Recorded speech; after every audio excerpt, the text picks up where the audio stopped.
আসসালামু আলাইকুম ওয়ারাহমাতুল্লাহ। সুপ্রিয় দর্শক ও শ্রোতাবৃন্দ, আজ আমরা মানব জীবনের এক গভীর ও রহস্যময় বিষয় নিয়ে আলোচনা করব। কেন আল্লাহ সুবহানাহু ওয়া তাআলা আমাদের পরীক্ষা করেন? আমাদের এই ক্ষণস্থায়ী জীবনের প্রতিটি সুখ, প্রতিটি দুঃখ, প্রতিটি প্রাপ্তি এবং প্রতিটি বঞ্চনার পেছনে কি এমন প্রজ্ঞা লুকিয়ে আছে? ১. ভূমিকা। মানব জীবনের মূল ভিত্তি হিসেবে পরীক্ষা বা ইবতিলা।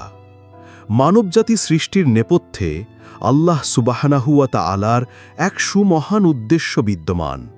এই মহাবিশ্বে মানুষের আগমন কোনো উদ্দেশ্যহীন ঘটনা নয়, বরং এটি একটি সুপরিকল্পিত প্রক্রিয়ার অংশ। পবিত্র কুরআনে আল্লাহ তাআলা সুস্পষ্টভাবে ঘোষণা করেছেন যে তিনি জিন ও মানবজাতিকে কেবল তাঁরই ইবাদত করার জন্য সৃষ্টি করেছেন।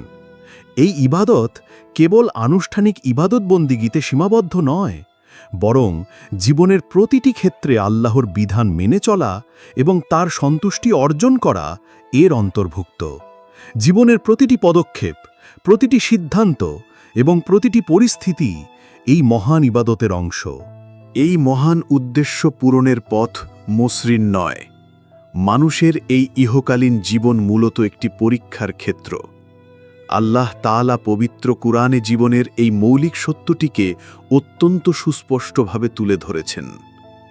তিনি বলেন, যিনি সৃষ্টি করেছেন মরণ ও জীবন তোমাদেরকে পরীক্ষা করার জন্য, তোমাদের মধ্যে কে কর্মে সর্বোত্তম। আমাদের এই ক্ষণস্থায়ী জীবনের মূল লক্ষ্য কেবল বেঁচে থাকা বা ভোগবিলাসিতা নয়, বরং আল্লাহর সামনে এমন আমল পেশ করা যা মান ও গুণের দিক থেকে সর্বোত্তম। এই প্রেক্ষাপটে পরীক্ষা হল একটি অনিবার্য প্রক্রিয়া, যা আমাদের আমলের মান যাচাই করার জন্য একটি মানদণ্ড। জীবনের প্রতিটি মুহূর্ত, প্রতিটি সুখ দুঃখ একটি পরীক্ষার ক্ষেত্র, যা আমাদের চূড়ান্ত গন্তব্য এবং পরকালের মর্যাদা নির্ধারণ করবে। ২. পরীক্ষার মৌলিক ধারণা ও এর বৈচিত্র্যময় প্রকারভেদ। ইসলামে পরীক্ষা শব্দটি একটি ব্যাপক অর্থ বহন করে। এটি আরবিতে ইবতিলা বা ফিতনা হিসেবে ব্যবহৃত হয়েছে। এই শব্দগুলোর মূল অর্থ হল যাচাই করা বা পরখ করা। এটি কোনো আকস্মিক বা উদ্দেশ্যহীন কষ্ট নয়, বরং বান্দার ঈমান, ধৈর্য এবং আল্লাহর প্রতি আনুগত্যের গভীরতা পরিমাপ করার একটি সুসংগঠিত প্রক্রিয়া। এখানে একটি গুরুত্বপূর্ণ বিষয় অনুধাবন করা অপরিহার্য যে আল্লাহ সুবহানাহু ওয়া তাআলা তার অসীম জ্ঞান দ্বারা প্রতিটি বান্দার ভবিষ্যৎ, তাদের আমল এবং তাদের অন্তরের অবস্থা সম্পর্কে অবগত আছেন। তাই এই পরীক্ষা তার জ্ঞানের অভাব পূরণের জন্য নয়, বরং বান্দাদের নিজেদের ঈমানের বাস্তবতা প্রমাণ করার সুযোগ করে দেওয়ার জন্য এবং তাদের মর্যাদা বৃদ্ধির জন্য। এটি এমন এক মাধ্যম যার মধ্য দিয়ে মুমিনগণ নিজেদের অন্তর থেকে পার্থিব মোহ ও দুর্বলতাকে ঝেড়ে ফেলতে পারে। আল্লাহ তাআলা মানুষকে প্রধানত দুভাবে পরীক্ষা করেন: বিপদ আপদ দিয়ে এবং নেয়ামত বা সুখ স্বাচ্ছন্দ্য দিয়ে। এই দুটি ধরনের পরীক্ষারই নিজস্ব তাৎপর্য ও উদ্দেশ্য রয়েছে। বিপদের পরীক্ষা, এটি সাধারণত মানুষের কাছে পরীক্ষা হিসেবে পরিচিত। আল্লাহ তাআলা এই ধরনের পরীক্ষার মধ্য দিয়ে মানুষকে তাদের দুর্বলতা, ধৈর্য এবং আল্লাহর উপর পূর্ণ ভরসার স্তর যাচাই করেন। পবিত্র কোরআনে আল্লাহ তাআলা উল্লেখ করেছেন, এবং আমি অবশ্যই তোমাদেরকে পরীক্ষা করব কিছু ভয়, ক্ষুধা, ধনসম্পদ, জীবন এবং ফসলের স্বল্পতা দিয়ে, আর তুমি ধৈর্যশীলদের সুসংবাদ দাও। এই আয়াতে উল্লেখিত বিষয়গুলো প্রতিটি মানব জীবনের স্বাভাবিক অংশ হিসাবে মুমিনদের মুখোমুখি হতে পারে। এগুলোর মধ্য দিয়ে আল্লাহ তাআলা দেখতে চান বান্দা এই প্রতিকূল পরিস্থিতিতে ধৈর্য ধারণ করে নাকি হতাশ হয়ে আল্লাহর পথ থেকে বিচ্যুত হয়। ভয়, ক্ষুধা, আর্থিক ক্ষতি, জীবনের ঝুঁকি এবং কৃষিজাত ফসলের ক্ষতি, এই প্রতিটি উপাদানই মানুষকে চরম সংকটে ফেলে দিতে পারে। তবে আল্লাহ এই আয়াতটির মাধ্যমেই ধৈর্যশীলদের জন্য সুসংবাদ দিয়েছেন, যা প্রমাণ করে যে বিপদের মোকাবেলা করার সঠিক পথ হল ধৈর্য ও আল্লাহর ওপর নির্ভরশীলতা। অন্যান্য বিপদের মধ্যে রয়েছে রোগ ব্যাধি, দুশ্চিন্তা, উদ্বেগ, উৎকণ্ঠা এবং শারীরিক কষ্ট। এই ধরনের পরীক্ষা মুমিনের জন্য এক বিশেষ রহমত হিসেবে কাজ করে। রাসূলুল্লাহ সাল্লাল্লাহু আলাইহি ওয়াসাল্লাম বলেছেন, মুসলিম ব্যক্তির উপর যে কষ্ট, ক্লেশ, রোগব্যাধি, উদ্বেগ, উৎকণ্ঠা, কষ্ট ও পেরেশানি আসে, এমনকি যে কাঁটা তার দেহে ফোটে, এই সবের মাধ্যমে আল্লাহ তার গুনাহসমূহ ক্ষমা করে থাকেন।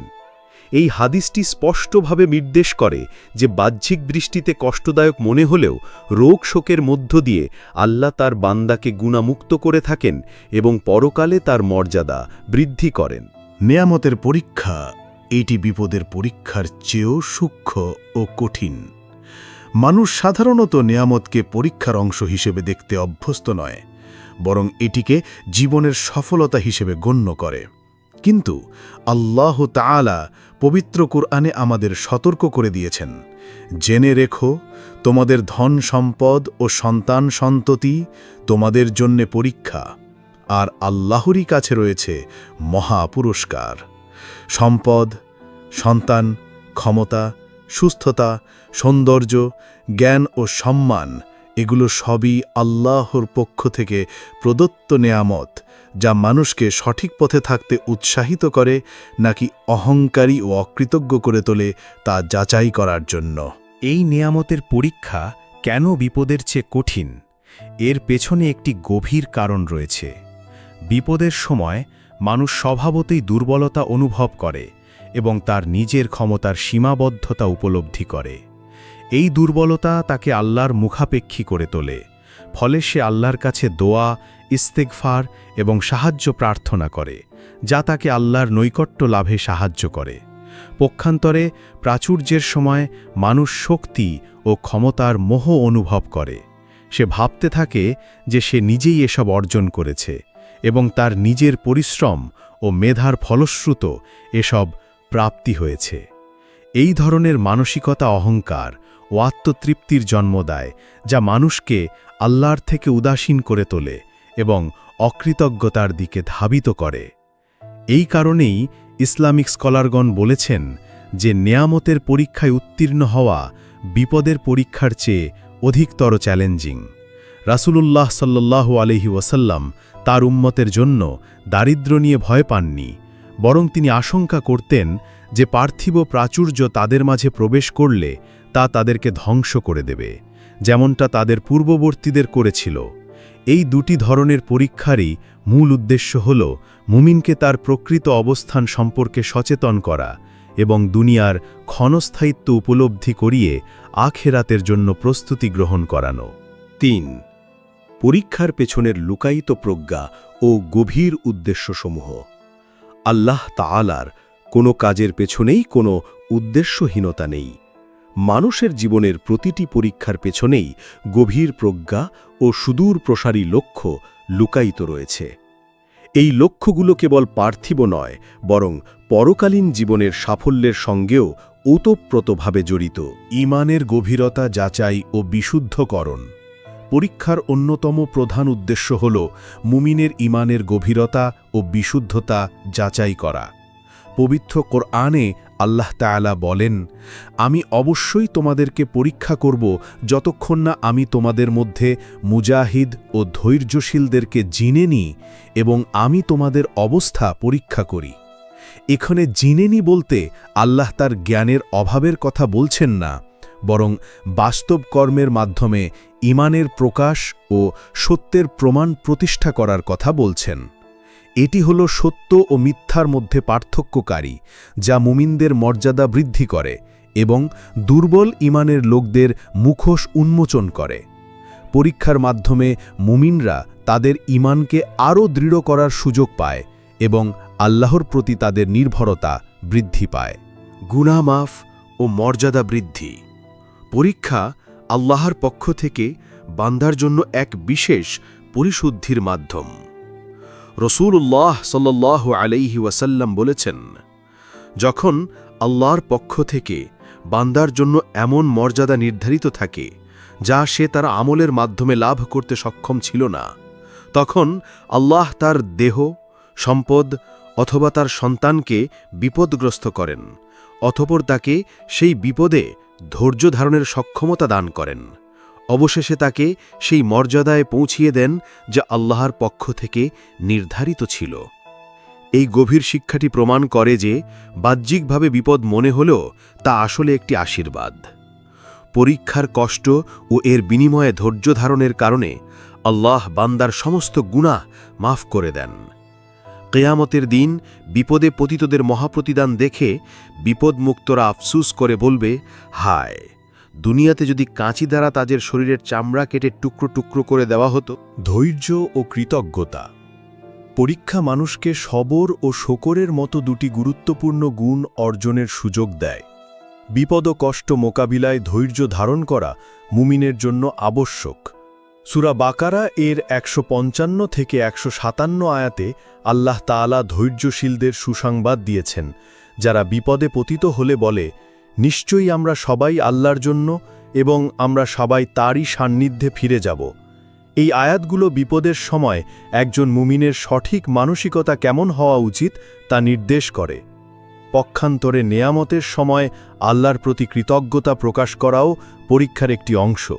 মুমিনের জীবনের প্রতিটি অবস্থায় কল্যাণকর।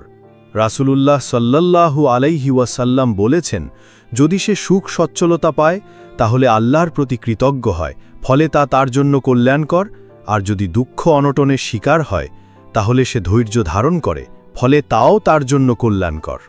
আল্লাহর নৈকট্য লাভ। মানুষের কাছে কষ্ট বা বিপদ অনেক সময় আল্লাহর গজব মনে হলেও মুমিনের জন্য এটি আল্লাহর ভালোবাসার নিদর্শন হতে পারে। রাসূলুল্লাহ সাল্লাল্লাহু আলাইহি ওয়াসাল্লাম বলেছেন, আল্লাহ তাআলা যখন কোনো জাতিকে ভালোবাসেন তখন তাদেরকে পরীক্ষা করেন। এই হাদিসটি একটি গুরুত্বপূর্ণ বিষয় প্রকাশ করে যে আল্লাহ তার প্রিয় বান্দাদেরকে পরিশুদ্ধ করতে এবং তাদের গুনাহ মাফ করে জান্নাতের জন্য যোগ্য করে তুলতে পরীক্ষা দেন। পরকালের প্রস্তুতি, দুনিয়ার ক্ষণস্থায়িত্ব উপলব্ধি এবং আখিরাতের জন্য আমলকে উত্তম করার জন্য পরীক্ষা অনিবার্য। আল্লাহ তাআলা বলেন, ভূপৃষ্ঠে যা কিছু আছে সবকিছুকে আমরা তার শোভা বর্ধনকারী হিসাবে সৃষ্টি করেছি, যাতে আমরা মানুষের পরীক্ষা নিতে পারি তাদের মধ্যে কে সুন্দরতম কাজ করে। এই জীবন এবং এর সবকিছু হল একটি পরীক্ষার মঞ্চ, যার চূড়ান্ত ফল পরকালে প্রকাশিত হবে। ৪. নবী ও রসুলগণের জীবনে পরীক্ষার বাস্তব উদাহরণ। নবী ও রসুলগণ ছিলেন আল্লাহর মনোনীত বান্দা এবং মানবজাতির জন্য আদর্শ। তাদের জীবন ছিল পরীক্ষার এক চরম পরাকাষ্ঠা। হাদিসে এসেছে, সবচেয়ে বেশি পরীক্ষা, বিপদ আপদ, বালা মুসিবত নবীদেরকে প্রদান করেন, তারপর যারা তাদের পরের লোক, তারপর যারা এর পরের লোক। এই হাদিসটি একটি গুরুত্বপূর্ণ শিক্ষা দেয়। আল্লাহ যাকে যত বেশি ভালোবাসেন তাকে তত বেশি পরীক্ষা করেন। নবীদের জীবন তাই আমাদের জন্য সর্বোচ্চ দৃষ্টান্ত। নবী ইব্রাহিম আলাইহিসসালামের পরীক্ষা। নবী ইব্রাহিম আলাইহিসসালামের জীবন ছিল আল্লাহর প্রতি পূর্ণ আনুগত্য ও আত্মত্যাগের এক জ্বলন্ত উদাহরণ। তিনি শৈশব থেকেই সত্যের সন্ধান করেছেন, এমন এক সমাজে যেখানে সবাই মূর্তি পূজায় লিপ্ত ছিল। এটি ছিল তার প্রথম ব্যক্তিগত পরীক্ষা। এরপর তিনি নিজ হাতে তার সম্প্রদায়ের মূর্তি ভেঙেছেন, যার ফলশ্রুতিতে তাকে আগুনে নিক্ষেপ করা হয়। কিন্তু আল্লাহর নির্দেশে আগুন তার জন্য শান্তিদায়ক হয়ে যায়, যা ছিল এক অলৌকিক ঘটনা। তার জীবনের সবচেয়ে কঠিন পরীক্ষাটি ছিল সর্বোচ্চ আত্মত্যাগের পরীক্ষা।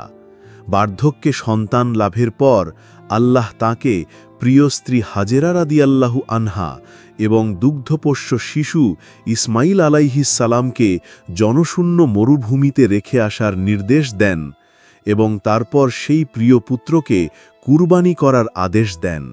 এই পরীক্ষায় তিনি ও তার পুত্র উভয়ে আল্লাহর ইচ্ছার কাছে সম্পূর্ণ আত্মসমর্পণ করেন। এই পরীক্ষাগুলো কেবল ইব্রাহিম আলাইহিসসালামের জন্য ছিল না, বরং তা ছিল নেতৃত্বের ভিত্তি স্থাপন এবং মানবজাতিকে আত্মত্যাগ, আল্লাহর উপর পূর্ণ ভরসা ও অবিচল আনুগত্যের শিক্ষা দেওয়ার জন্য। এই কারণেই তিনি খালিলুল্লাহ বা আল্লাহর বন্ধু উপাধি পেয়েছিলেন। নবী আইয়ুব আলাইহিসসালামের পরীক্ষা ছিল ধৈর্যের এক বিরল দৃষ্টান্ত। তিনি ধনসম্পদ, সন্তান ও স্বাস্থ্যের এক ভয়াবহ পরীক্ষায় পড়েছিলেন। দীর্ঘ 18 বছর ধরে তিনি এক জটিল রোগে আক্রান্ত ছিলেন। এত কিছুর পরও তিনি আল্লাহর প্রতি কৃতজ্ঞ ছিলেন এবং তার ইবাদত ও জিকির থেকে কখনো বিচ্যুত হননি। তার দোয়া ছিল অত্যন্ত নমনীয় ও শিষ্টাচারপূর্ণ। তার দোয়াটি ছিল, হে আল্লাহ, আমি তো দুঃখ কষ্টে পড়েছি, আর আপনি তো সর্বশ্রেষ্ঠ দয়ালু। তিনি কোনো অভিযোগ করেননি, কেবল নিজের কষ্টের কথাটি বিনয়ের সাথে আল্লাহর কাছে তুলে ধরেছেন। এই ঘটনা থেকে আমরা শিখি যে পরীক্ষার সময় কিভাবে আল্লাহর কাছে দোয়া করতে হয়। নবী নূহ আলাইহিসসালামের পরীক্ষা ছিল ধৈর্যের এক চরম পরাকাষ্ঠা। তিনি প্রায় 950 বছর ধরে তার অবাধ্য সম্প্রদায়কে আল্লাহর পথে ডেকেছেন, কিন্তু তার দাওয়াতে সামান্য কিছু মানুষই সাড়া দিয়েছিল। তিনি তাদের ঠাট্টা, বিদ্রূপ ও নির্যাতনের শিকার হয়েছেন। দীর্ঘকাল ধরে সামান্য ফল লাভ করেও তিনি আশাহত হননি এবং আল্লাহর নির্দেশ অনুযায়ী কাজ চালিয়ে গিয়েছেন। অবশেষে আল্লাহর নির্দেশে মহাপ্লাবনের মাধ্যমে তার সম্প্রদায় ধ্বংস হয় এবং তিনি ও অল্প কয়েকজন মুমিন রক্ষা পান। সর্বকালের সর্বশ্রেষ্ঠ নবী মুহাম্মদ সাল্লাল্লাহু আলাইহি ওয়াসাল্লামের পরীক্ষা। রাসূলুল্লাহ সাল্লাল্লাহু আলাইহি ওয়াসাল্লামের জীবন ছিল পরীক্ষার এক অনন্য দৃষ্টান্ত। শৈশবে পিতৃহীন হওয়া, যৌবনে মক্কার কাফিরদের নির্যাতন, তায়েফে পাথর নিক্ষেপ, প্রিয় স্ত্রী খাদিজা রাদিয়াল্লাহু আনহা এবং চাচা আবু তালিবের ইন্তেকালকে কেন্দ্র করে আমুল হুজুন বা বিষাদের বছর, এবং অবশেষে হিজরতের পূর্বে তাকে হত্যার পরিকল্পনা, প্রতিটি ঘটনাই ছিল এক একটি কঠিন পরীক্ষা। তার জীবন থেকে আমরা শিখি যে কোনো বিপদ বা পরিস্থিতি আল্লাহর সাহায্য ও দিক নির্দেশনা থেকে বিচ্ছিন্ন নয়। তার জীবনের প্রতিটি কষ্ট আমাদের জন্য পথ নির্দেশনা এবং ধৈর্যের সর্বশ্রেষ্ঠ দৃষ্টান্ত। 5. আল্লাহর পরীক্ষায় উত্তীর্ণ হওয়ার ব্যবহারিক উপায়। মুমিনের করণীয়। ইসলাম মানবজাতিকে কেবল পরীক্ষার ধারণা দিয়েই ছেড়ে দেয়নি, বরং এই পরীক্ষায় সফল হবার জন্য ব্যবহারিক নির্দেশনাও দিয়েছে। একজন মুমিনের কর্তব্য হল ধৈর্যের সাথে এই চ্যালেঞ্জগুলোর মোকাবিলা করা। সবর বা ধৈর্য ও সালাতের মাধ্যমে সাহায্য চাওয়া। পরীক্ষার সময় মুমিনের জন্য সবচেয়ে গুরুত্বপূর্ণ হাতিয়ার হল সবর এবং সালাত। আল্লাহ তাআলা বলেন, আর তোমরা ধৈর্য ও সালাতের মাধ্যমে সাহায্য চাও। রাসূলুল্লাহ সাল্লাল্লাহু আলাইহি ওয়াসাল্লাম যখন কোনো কঠিন সমস্যার সম্মুখীন হতেন, তখন তিনি নামাজে দাঁড়িয়ে যেতেন। সালাত হল আল্লাহর সাথে সরাসরি সংযোগ স্থাপনের একটি মাধ্যম, যা মানুষের মনকে প্রশান্ত করে এবং তাকে সঠিক পথে অবিচল রাখে। আল্লাহর উপর পূর্ণ তাওয়াক্কুল বা ভরসা রাখা। প্রচেষ্টা এবং পরিশ্রমের পাশাপাশি আল্লাহর উপর পূর্ণ আস্থা রাখা অপরিহার্য। আল্লাহ বলেন, যে ব্যক্তি আল্লাহর উপর ভরসা করে তার জন্য আল্লাহই যথেষ্ট। তবে এই ভরসা অলসতা বা কর্মবিমুখতা যেন না হয়। ইসলামে উপকরণ গ্রহণ করে যথাযথ চেষ্টা করা এবং এর পর ফলাফলের জন্য আল্লাহর উপর ভরসা করাকে উৎসাহিত করা হয়েছে। নির্দিষ্ট দুয়া ও ইস্তিগফার পাঠ। বিপদ ও দুশ্চিন্তার সময় কোরআন ও হাদিসে বর্ণিত কিছু দোয়া রয়েছে যা আল্লাহর সাহায্য পেতে সহায়ক। এই দোয়াগুলো পাঠ করা মুমিনের মানসিক চাপ কমাতে এবং আল্লাহর প্রতি তার বিশ্বাসকে দৃঢ় করতে সাহায্য করে। যেমন নবী ইউনুস আলাইহিস সালামের দোয়া, যা তিনি মাছের পেটে পাঠ করেছিলেন, লা ইলাহা ইল্লা আনতা সুবহানাকা ইন্নী কুনতু মিনাজ জালিমিন। এই দোয়াটির বরকতে আল্লাহ তাকে বিপদ থেকে মুক্তি দিয়েছিলেন। নেয়ামতের শুকরিয়া আদায়। সুখ ও শান্তিতে আল্লাহর প্রতি কৃতজ্ঞতা প্রকাশ করাও পরীক্ষার একটি অংশ। মুমিনের জন্য কৃতজ্ঞতা প্রকাশও ধৈর্যের মতোই গুরুত্বপূর্ণ, কারণ কৃতজ্ঞতা মানুষের অন্তরকে অহংকার এবং উদাসীনতা থেকে রক্ষা করে। ইতিবাচক দৃষ্টিভঙ্গি ও দৃঢ় মনোবল।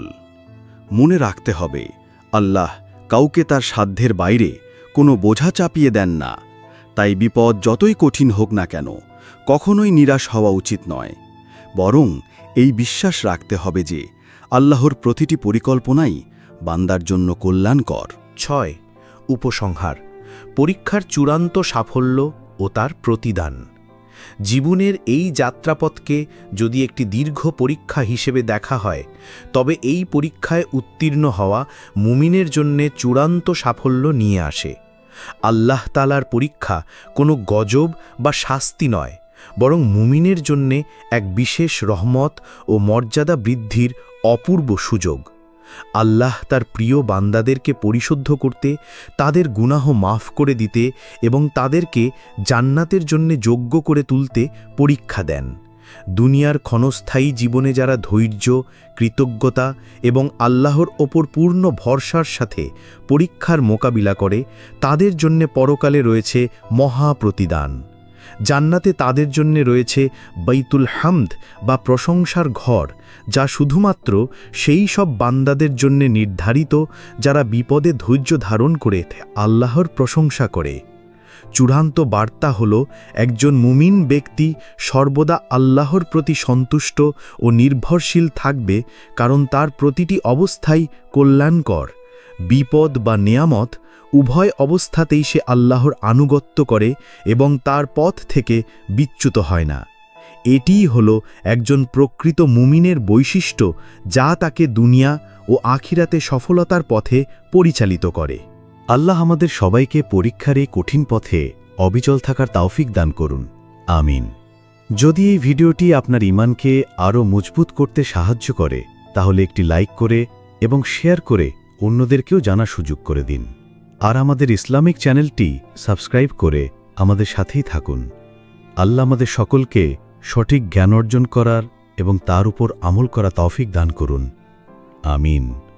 আসসালামু আলাইকুম ওয়া রাহমাতুল্লাহ।